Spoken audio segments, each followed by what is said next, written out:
1 Samuel chapter 1 Elkanah and his wives.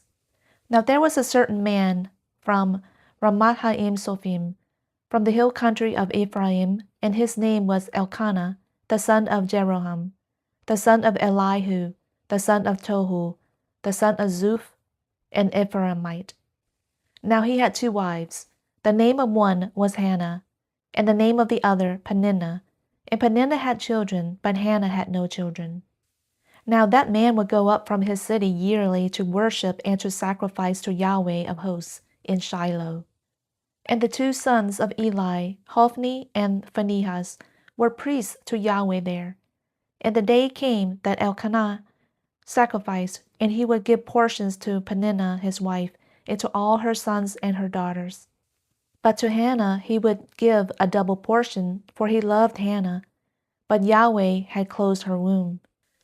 Her rival, however, would provoke her bitterly to irritate her because Yahweh had closed her womb. And so it would happen year after year. As often as she went up to the house of Yahweh, she would provoke her. So she wept and would not eat. Then Elkanah, her husband, said to her, Hannah, why do you weep, and why do you not eat, and why is your heart sad? Am I not better to you than 10 sons? Then Hannah rose after eating and drinking in Shiloh. Now Eli the priest was sitting on the seat by the doorpost of the temple of Yahweh, and she, bitter of soul, prayed to Yahweh and wept despondently.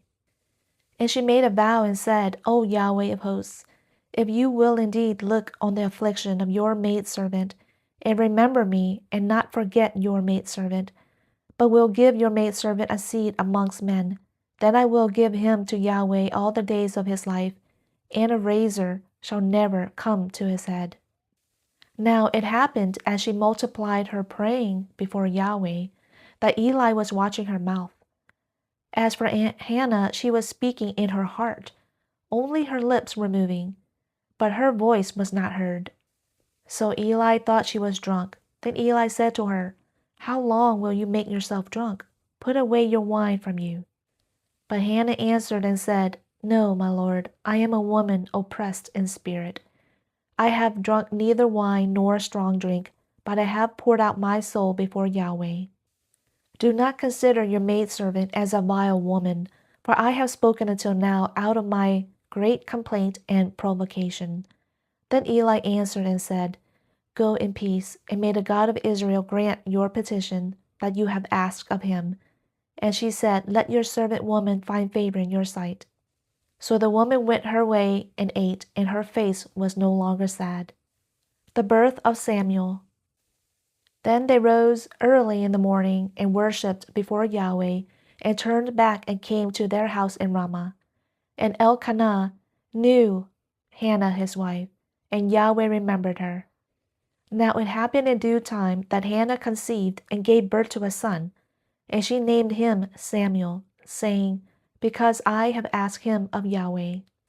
Then the man Elkanah went up with all his household to offer to Yahweh the early sacrifice and pay his vow.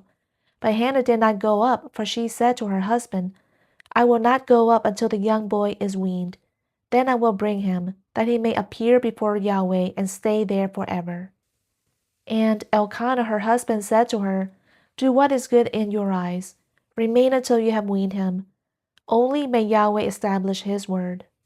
So the woman remained and nursed her son until she weaned him. Now when she had weaned him, she took him up with her, with a 3-year-old bull and 1 ephah of flour and a jug of wine, and brought him to the house of Yahweh in Shiloh, although the boy was young. Then they slaughtered the bull and brought the young boy to Eli. And she said, Oh, my lord, as your soul lives, my lord, I am the woman who stood here beside you, praying to Yahweh. For this young boy I prayed, and Yahweh has given me my petition which I asked of him. So I have also dedicated him to Yahweh. As long as he lives, he is dedicated to Yahweh. So he worshipped Yahweh there.